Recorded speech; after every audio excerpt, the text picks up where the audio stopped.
Good evening, James A. Smith, GrowToGive.com.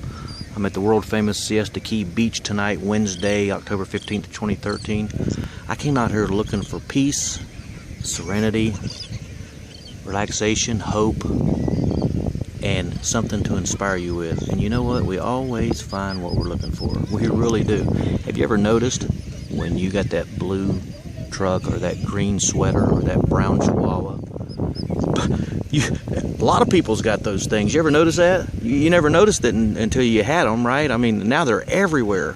Well, they were everywhere before you ever had them, but you didn't notice them. There's just too much stuff that's got our attention, right? But the key here is it's there.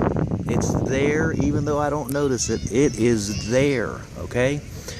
If you're in some darkness right now, you can't continue to get sucked into that lie that there's no light. I've been sucked into it before. I'll probably get sucked into it again. I can't believe it though. I can't hang on to that belief that there's no light in this darkness. I could never win if that were the case. I would have to confess that darkness is more powerful than light, that darkness can completely snuff out all light, and that's just not possible. So I got to remember that when I'm in the darkest, deepest places, that I've got to find what I'm looking for. I'm going to find what I'm looking for. And the darkness is going to hold me down, and it's going to wear me out, and I'm going to try to get advice from myself and other people. Sorry about my finger there. This is all new to me.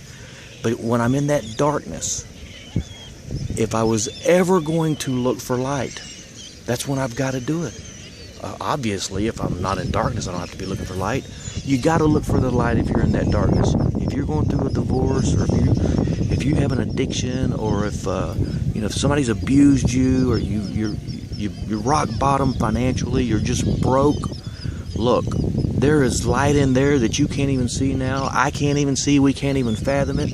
But if you start looking for the light, you'll find the light. I mean, if you believe in the Lord, the Bible is full of scripture that promises we'll find the light. Okay? So, I want to encourage you. I have been in some very dark places. I met a guy here on the beach. I'm going to tell you more about him tomorrow. His name's Mark. He was an alcoholic for 18 years. He lost his family, a wife, 3 children. He had a stroke. I mean, this guy's story was amazing. He's sitting over here playing the guitar, and I ran into him. He gave me his number. We're going to get together. We're going to get together because I love stories like this. And tomorrow I'm going to share some of his story with you. Please like and share this if you believe it would help someone else.